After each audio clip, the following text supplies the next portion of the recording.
Good morning, everyone. This is the Office of Consumer Credit Commissioners stakeholder meeting to discuss the amendments to the OCCC's Motor Vehicle Documentary Fee Rule. My name is Matt Nance, and I'm the OCCC's General Counsel.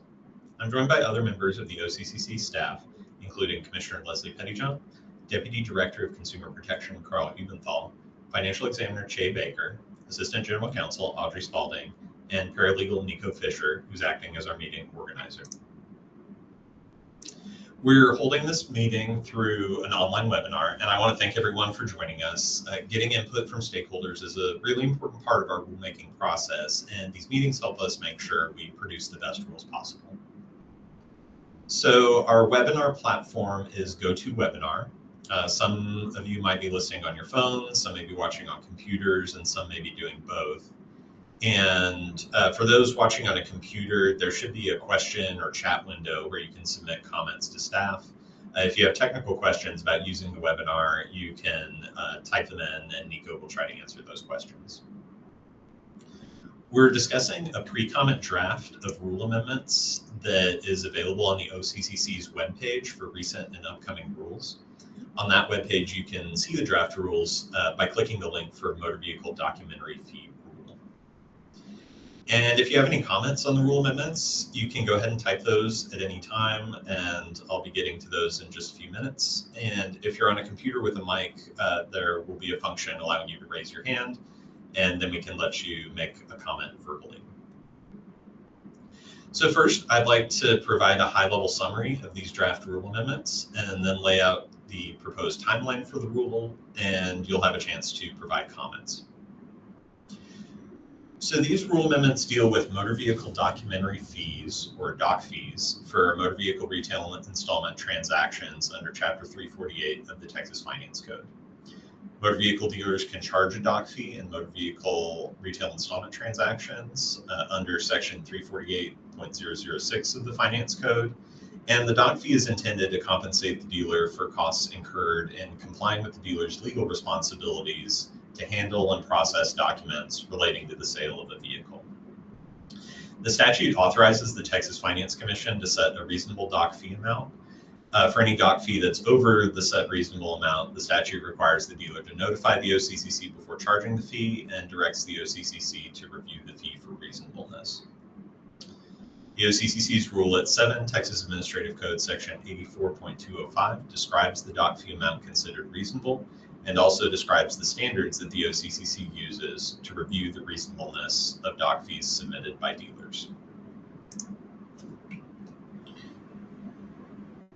These amendments would revise the OCCC's doc fee rule to clarify and update the cost analysis requirements for doc fees over $225. In general, the idea is to ensure that the doc fee is appropriately limited in scope to costs that are directly related and legally required to process documents for the sale of a vehicle. This rule action would not affect dealers charging doc fees of $225 or less, which we understand is the large majority of dealers in Texas. So this slide and the next slide list the main changes for the cost analysis of doc fees over $225. The rule would explain that a seller has the burden to show that a fee is adequately supported by a cost analysis and exhibits provided to the OCCC. It would explain that if a cost is allowed under generally accepted accounting principles or GAAP, but not allowed under the rule, then the rule prevails. The amendments would remove language on commission for personnel other than salespersons. In reviewing cost analysis, the agency found that commission for personnel other than salespersons does not directly relate to processing documents. Similarly, the amendments would remove some language on cost of personnel training because these costs are only indirectly related to processing documents for particular transactions and fall outside the rule's timing requirements. The amendments would update the list of transaction forms to be consistent with some recent amendments to Texas Department of Motor Vehicle rules on metal license plates and verification of the buyer's identity. And finally, a revision would explain that facilities costs may not include unrelated improvement costs. So that's the summary of the draft amendments. Here's a proposed timeline for the rule amendments. You can see that we're requesting informal pre-comments by tomorrow, May 29th.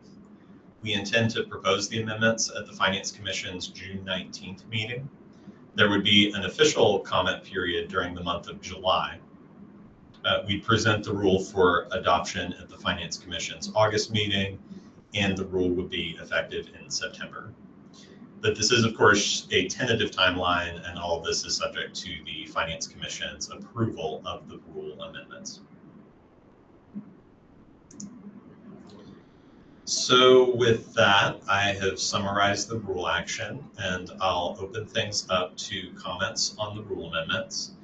Again, there are two ways to provide your feedback through this webinar. First, you can type a comment out and send it to us through the webinar's chat or question feature, or if you're on a computer with a mic, there should be a function allowing you to raise your hand.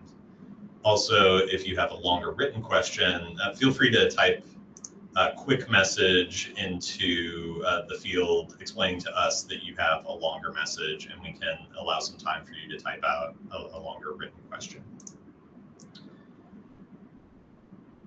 Okay, so I see we have some written questions coming in. So first question from Kyle Sipples. Does this rule apply to cash transactions, no retail installment? So that's a good question. There is a requirement to the doc fee should include costs that arise uniformly in cash and credit transactions. So there is an assumption in the statute that you're going to charge the same documentary fee in cash and credit transactions. But again, the vast majority of dealers we understand, are charging doc fees of $225 or less. So these particular amendments that just focus on the cost analysis for doc fees over $225, you're not really affected if you're charging up to $225. But there is an assumption that the doc fee will be uniform in cash and credit transactions. If you're charging a higher fee for credit transactions, you could create compliance issues under the Finance Code and federal law. Okay, I see a question from, I believe that's Karen Phillips. I notice in the proposed language to 84205D2C that sending a document by overnight mail is not considered to comply with prudent business standard. However, there are instances when timing requirements may require the seller to send documents overnight, especially for military buyers or out-of-state buyers. While the dealer may not always be sending documents overnight, there are times when such is required. Will those instances be allowed to be included in the cost analysis? Okay, so that's a good question. I think some pre-comments would be helpful for that, to see if, what are the situations where documents truly need to be sent overnight in order to comply with legal requirements for processing documents. I think that would be really helpful for us to know, what is a situation where a document would really need to be sent overnight, and what requirements would that satisfy that can't be satisfied by sending it over a more extended period. So I think that that's something that would be helpful for dealers to clarify in a written pre-comment.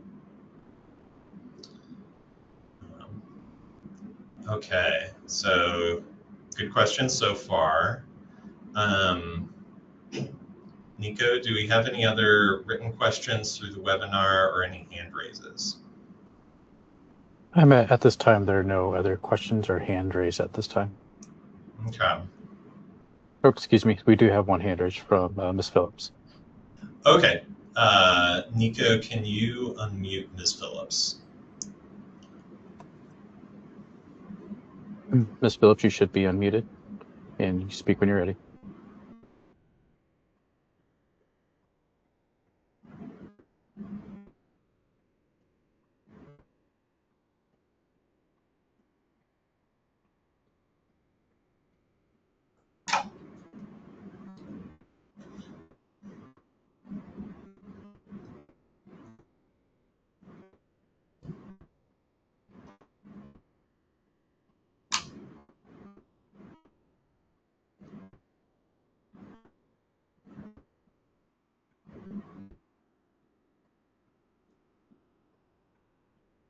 Ms. Phillips, we still can't hear you. If you could make sure you are unmuted.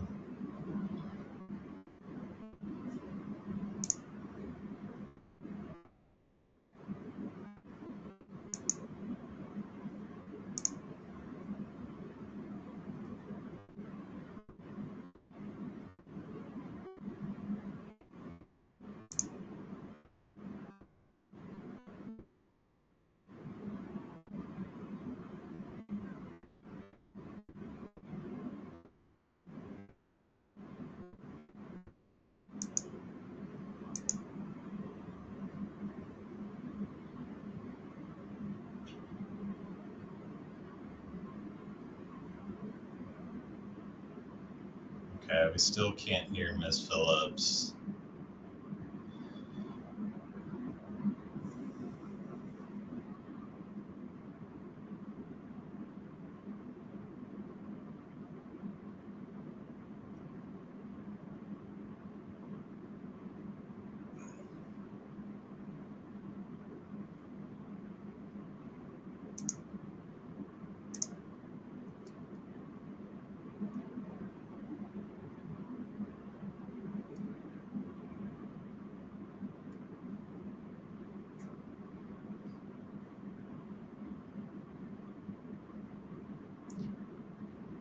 Okay, we can wait another minute or so. And Ms. Phillips, sorry for the technical issue. If you're able to type out a response, feel free to do so.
Oh, okay. We have the typed out question from Ms. Phillips. If an F&I person is responsible for giving GLB notices, etc., can the F&I compensation be included in the cost analysis? So good question. Possibly, I think following these amendments, what we'd be looking at is maybe a part of the, a portion of base salary rather than commission. We'd be looking for any of that to comply with all the other requirements. So legally required notice, provided in cash and credit transactions, and complies with the timing requirement. Those are we'd be looking at the cost analysis requirements that exist elsewhere in the rule, and then what would be affected by these amendments is that we'd be looking specifically at the base salary.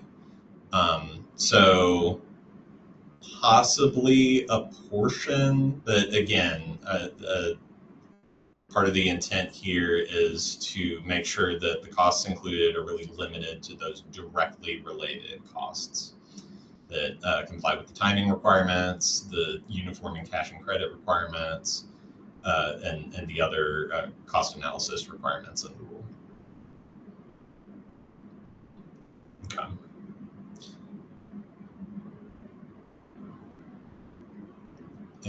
we have some of our exam staff is also available if there are questions. Carl or Jay, did I kind of get that right? Did we kind of cover that analysis?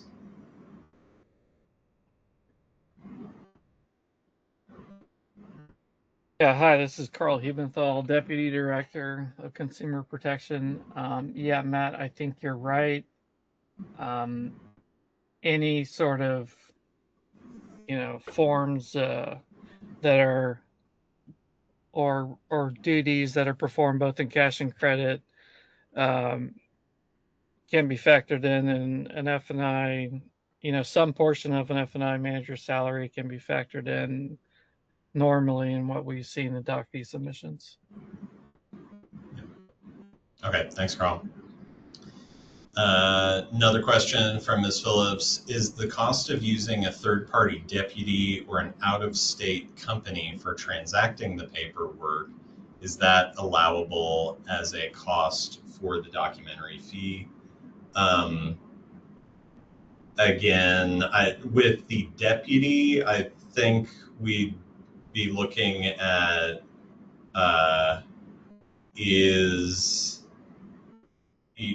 there is the ability under the Department of Motor Vehicle rules to charge a separate deputy fee. So I think that is typically a fee that's different from the doc fee.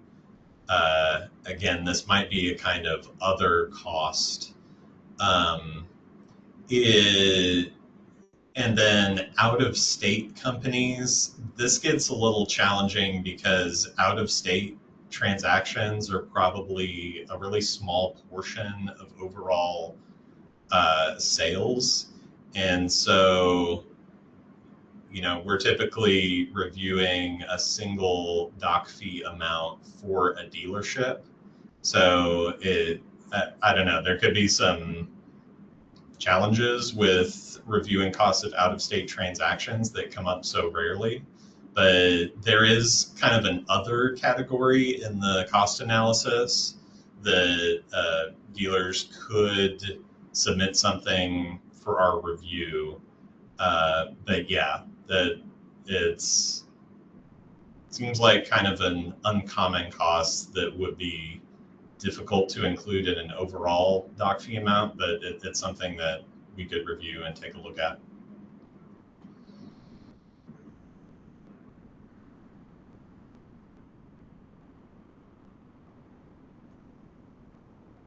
Okay. Any other questions or hand raises? And again, like I said, if you have a longer question to type out, feel free to send a short message.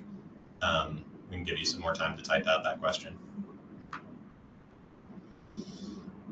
Matt, there's no questions or hands raised at this time. Okay.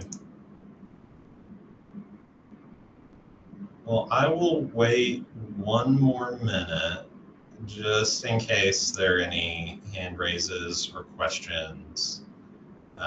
We do want to make sure we've given everyone a chance to ask, but I will wait one more minute. Like I said, if you have a longer question, feel free to type in a short message.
Okay, I don't see any other questions or hand raises. So,